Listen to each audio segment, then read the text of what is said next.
Pancho Olivera. ¿Cómo va? Daniel Vilota. ¿Cómo te va, Carlos? Buenas noches.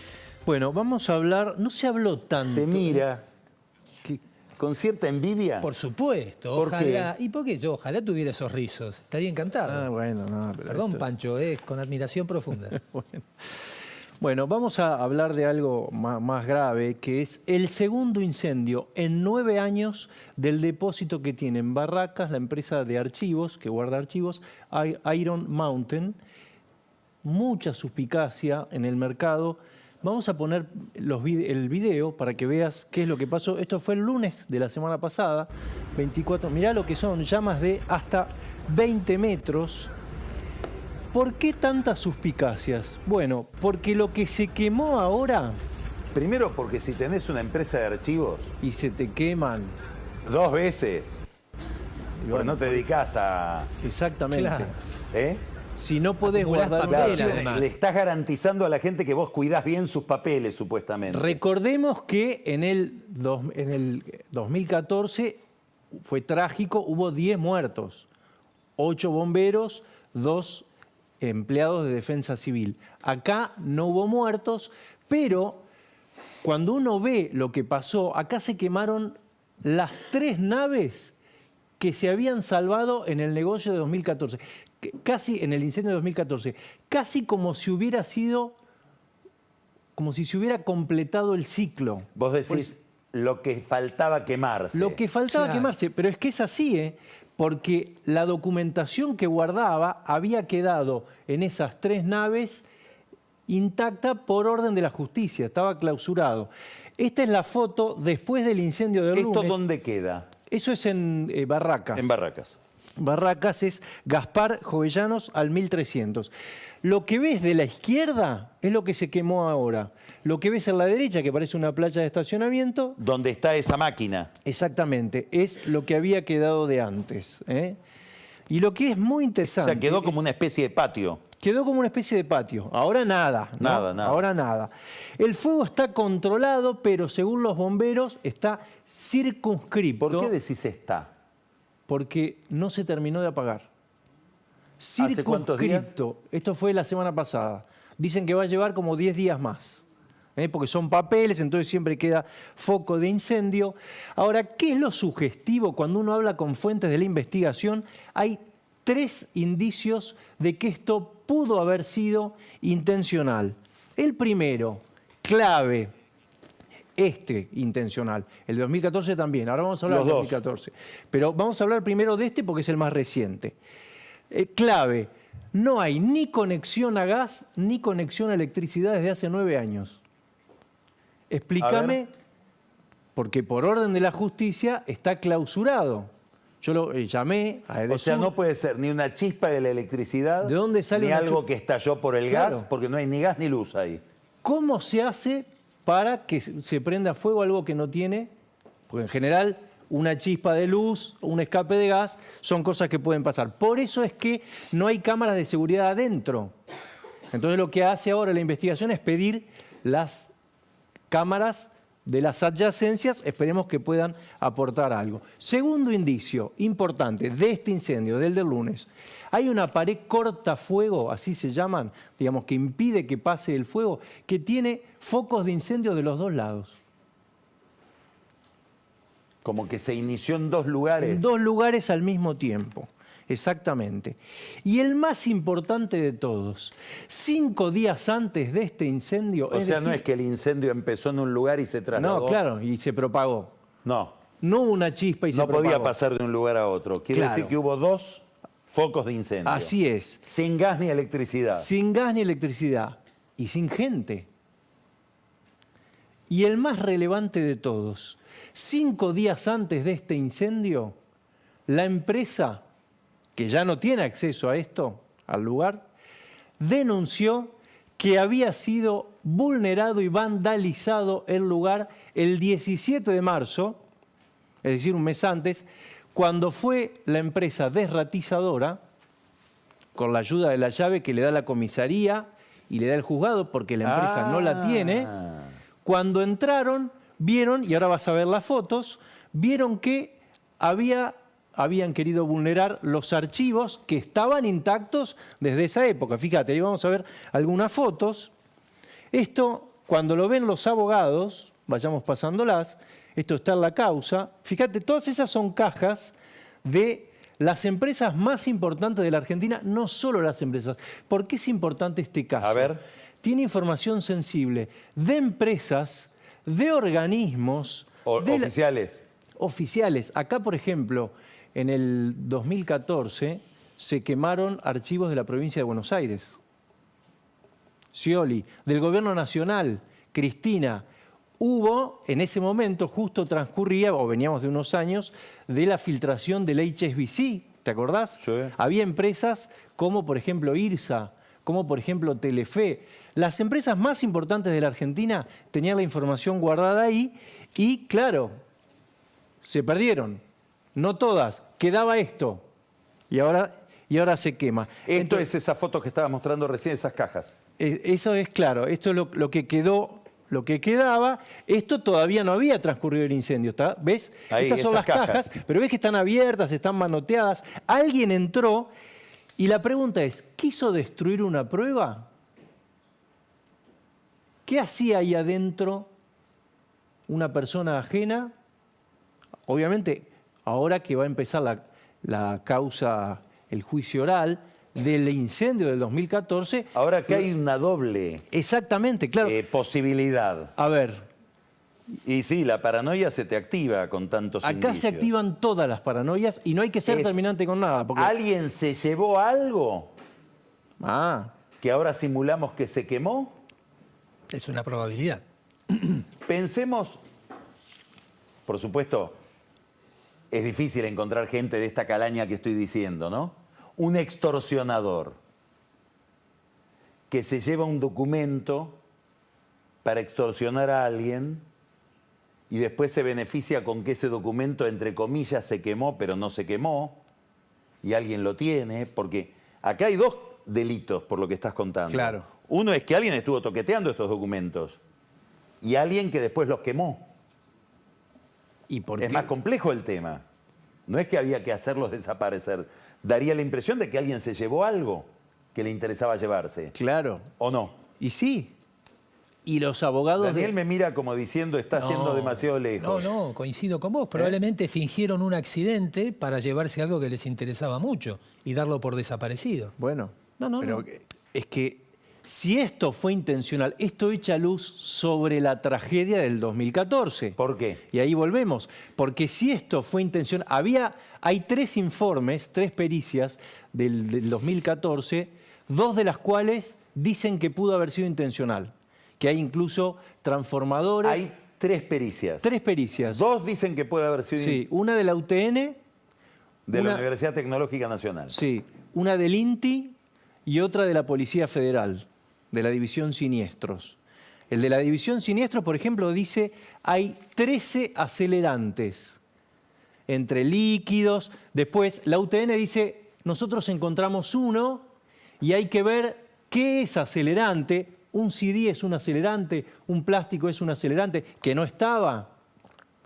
Combustible, lo que se detecta, que Que también... no deberían estar ahí, vos decís. Que no deberían estar porque había 2 transformadores que no eran de la compañía. Que fueron puestos para garantizar que haya incendio. Claro, ahí hay Estamos hablando de la de 2014. de la de 2014, cuyo juicio oral empieza ahora, porque la jueza el 12 de abril pasado dijo, bueno, se cierra la etapa de la instrucción, pero claro, las familias de los muertos, de los 10 muertos, están diciendo, incorporen esto como una segunda etapa de la instrucción.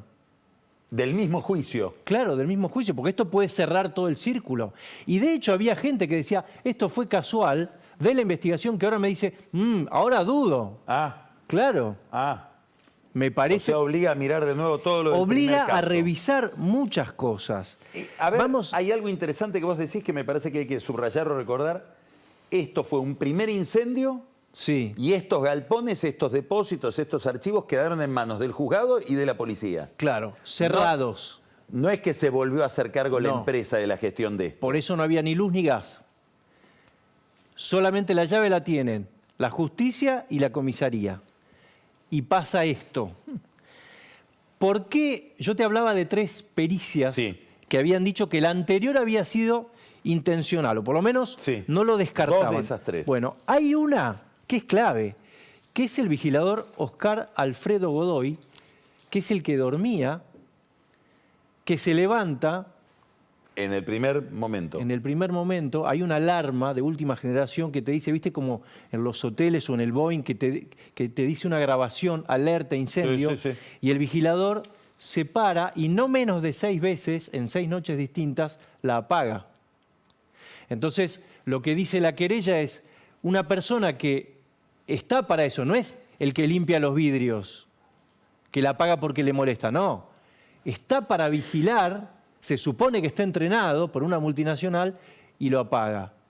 Bueno, todo esto obviamente seguramente está procesado, Godoy, y seguramente se va a empezar a dilucidar en este juicio. Como que estaba esperando el incendio. Como que lo dejó pasar. O que desoyó por las algo, alarmas. Desoyó la alarma. Más que desoír, no, las escuchaba y las desactivaba, Bueno. las oía. Bueno, por eso. Entonces, acordate, 5.000 cajas del HSBC, Gobierno de la Provincia de Buenos Aires, Gobierno Nacional, la Policía, Metrogas, Banco Galicia, Volt, Finansur, Alto Palermo. Tenés muchísima información. Difícil saber a quién le interesó esto o a quién le interesa. Bueno, porque yo pregunté en el Porque vos das HSBC... todos esos nombres y cualquiera de ellos te puede decir pero que sí. ¿qué te dice Ahora que soy sospechoso de que tenía mis archivos Bueno, ahí, por eso es muy más bien soy importante. víctima. Claro, ¿qué te dice el HSBC? Nosotros cada vez que nos presentamos a la justicia presentamos todos los documentos, no faltó nunca ninguno. ¿Cómo sé yo que no fue Bulonera Tucumán la que lo quemó? O un cliente mío que sabía que había una cuenta, ¿no? Clarísimo. Esto también va a ser argumento de la empresa en el juicio. Va a decir, nosotros nos dedicamos a esto. Si se nos queman los papeles, cerramos. Claro, ¿cuál es nuestro interés? Claro, bueno, tuvo 4 incendios en el mundo. Ah. Bueno, sí, tiene 120 años, 4 incendios, la mayoría intencional. O sea, siempre hay alguien que quiere que eso se queme. Se queme. Pancho, muy interesante. Bueno, sigámoslo. Por supuesto, sí, sí. Daniel, Acá se están quemando otros papeles. ¿a dónde nos llevas hoy? De, como diría el padre Sarazaga, conurbano infinito. Te llevo a pasear a Tigre, donde, por un aparente conflicto político con el intendente Julio Zamora, Sergio Massa se está oponiendo a la construcción de una alcaidía. ¿Qué es una alcaidía? Ahora te voy a contar. Primero te cuento el conflicto. Lo hace a través de Malena Galmarini, que es su esposa y además titular de la empresa AISA, que objeta que ese edificio vaya a estar en el medio de un supuesto humedal. La alcaidía son unos edificios que debería albergar a la gente que espera que la justicia resuelva, si los procesa con prisión preventiva o los deja en libertad por falta de mérito. Eso se lo exigió en el 2005 un fallo de la Corte en la denominada causa Berbisky, por la cual está obligada la provincia a terminar de construir casi 16 alcaidías. 9 están habilitadas, 7 en construcción, una es la de Tigre y 6 por licitarse. ¿Qué se busca con eso? Descomprimir las comisarías que en este momento tienen detenidos, algo que está prohibido por ley. El detenido es alguien que ya tiene prisión preventiva. La comisaría no tiene. Son semicárceles, digamos, está entre la comisaría y la Exacto, cárcel. es un lugar de tránsito, ¿sí? Lo que pasa es que en las comisarías tenés una sola celda y en este momento, mayormente en el conurbano, tenés detenidos casi 20 por celda, es decir, en condiciones de hacinamiento. ¿Qué hacen estas personas cada vez con más frecuencia? No menos de 2 veces por semana se amotinan y exigen ser llevados a penales. El problema es que los penales hace más de 2 décadas que están superpoblados. Conclusión, los trasladan a otra comisaría y repiten este círculo vicioso. Si mañana la de Tigre, y ahora te voy a contar el conflicto, se habilitara, con 156 celdas... Disculpa que te haga una pregunta. Cómo no. ¿Qué opina un policía que le toca pasar la noche en una comisaría atiborrada de gente? No quiere hacer eso, porque tiene que hacer un protocolo para llevar a un solo preso al baño, con lo cual necesitas muchos policías para vigilar. Tenés que atender cuando se tienen que bañar, y la comisaría no tiene duchas para todos. Y tenés que atender a los familiares que van a llevarles alimentos, porque el policía no puede cocinar para 20 presos. Así que desvirtúa por completo la función de la comisaría. Y eso es algo que está pasando todas las Todos los noches días. en el conurbano. Te voy a contar un caso de febrero. Municipio de Zona Norte, amotinamiento. Destinaron 100 patrulleros toda la madrugada a controlarlo. Esa noche no hubo patrullaje en ese municipio. Así que es un problema grave. ¿Por qué estamos contando esto? Para dar una idea de la magnitud de un problema que está afectado, que está paralizada la solución por este conflicto político. Parte, porque estamos hablando de Tigre. ¿Cuál es el conflicto? Massa intenta condicionar a Zamora para que no reelija como intendente y entonces sea más fácil que lo suceda Malena Galmarini. Ella se postula como candidata a intendenta. Ella está pensando si lo hace, es la apuesta de Massa. El problema que encuentra... No a vicegobernadora. Mirá, yo creo que lo que Massa necesita si quiere ser presidente es tener un territorio propio, que es lo que lo menoscaba frente al resto de los intendentes del conurbano. No es un interlocutor completo, no tiene territorio. Juan sin tierra. Muy Sergio feo. sin tierra, digamos. Tomás sin tierra me gusta más. Tomás sin tierra. Bien, ¿cuándo recrudece el conflicto? En marzo, cuando comienzan los movimientos de suelo para la construcción. Ahí Malena Galmarini sube a su página de Facebook el video que te voy a mostrar ahora.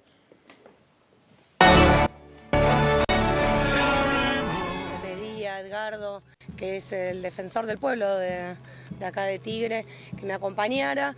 Desde la planta de AISA se ve perfectamente cuáles son los terrenos donde quieren hacer la alcaidía.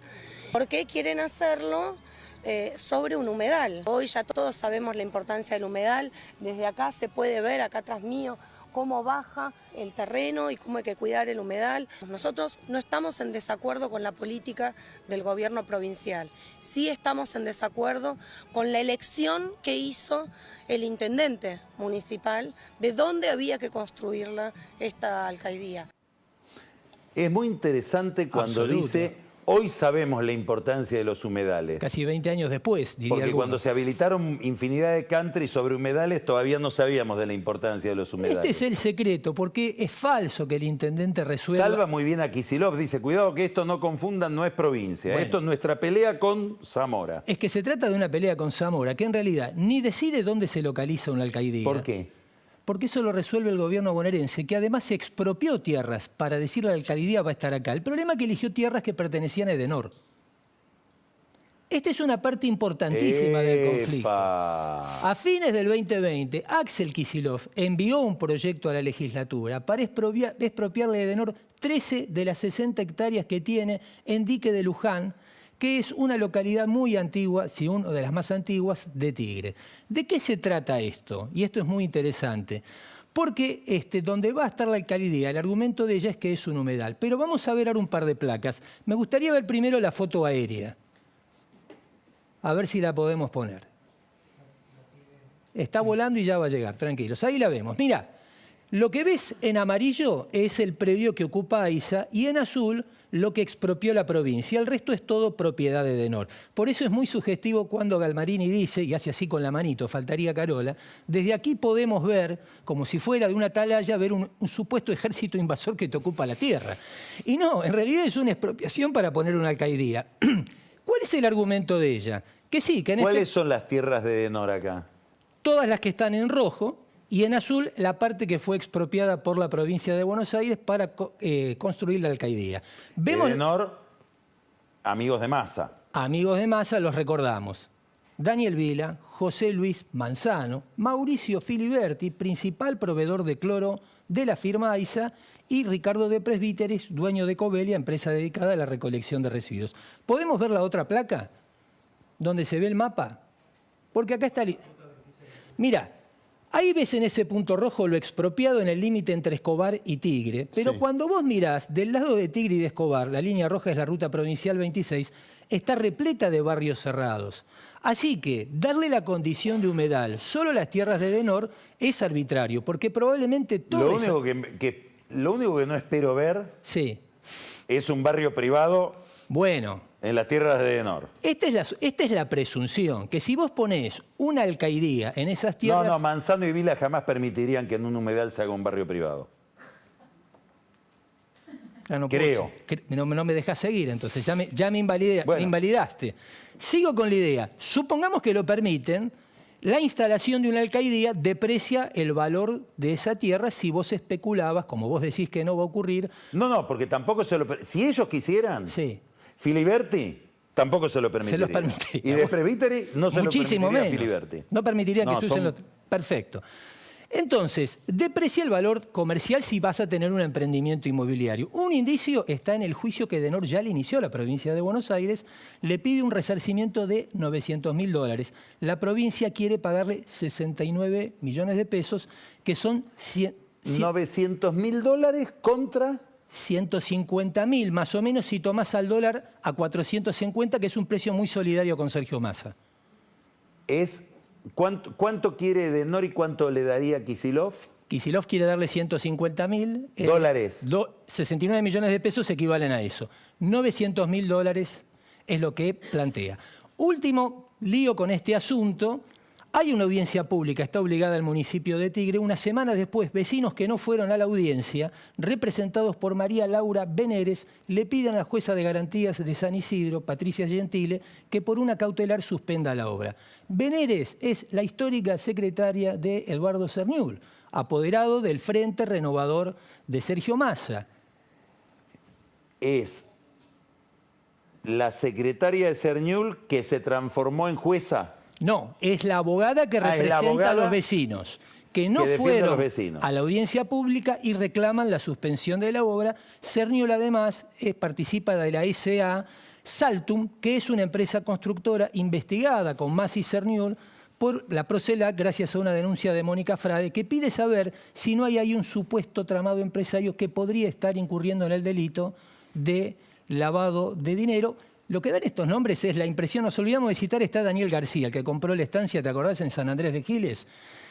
La Vanguardia, el Aras, que le dicen lo de Sergio. Le llaman allá lo de Massa. Lo de Massa porque lo vieron a Massa y que los materiales lo preveyó CIE, cuya propiedad también le atribuyen a José Luis Lingeri. Tendría razón Cristina, aquí todo tiene que ver con todo. Lingeri, hay que recordar, es el secretario general del sindicato que representa a los trabajadores de AISA, de Malena Galmarini. Que dicen que tiene una relación casi de sociedad con Filiberti. Ahí tenemos la vanguardia. Bueno, esto es lo que está ocurriendo. Hemos tirado de la piola y es muy curioso ver que alguien que creció en la política haciendo campaña por la seguridad termina estando contra una medida de Kicillof que trata de arreglar el problema de la seguridad. Se cruzaron los personajes, como Quijote y Sancho.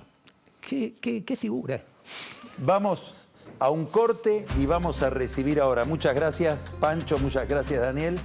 Ani Parraguirre nos va a hablar de qué significa en política, justo ahora que empieza a calentarse la campaña electoral, la elección del enemigo, la elección del adversario. Y Camila Perochena nos va a contestar una pregunta muy amplia. ¿Qué es el 1 de mayo hoy? ¿Qué significa? ¿Cómo se peronizó esa fecha? Después quédese al whisky porque viene Carola Gil. Obviamente si hay whisky viene Vilota. Y nos va a contar de una especie de estado de alarma, probablemente innecesario, que hay en el PRO de la capital federal por una miniserie de Netflix que está por estrenarse. Y nos va a contar también qué es en la ciudad de Buenos Aires, dónde queda, por qué se llama así la esquina casta o la esquina de la casta. Ya volvemos.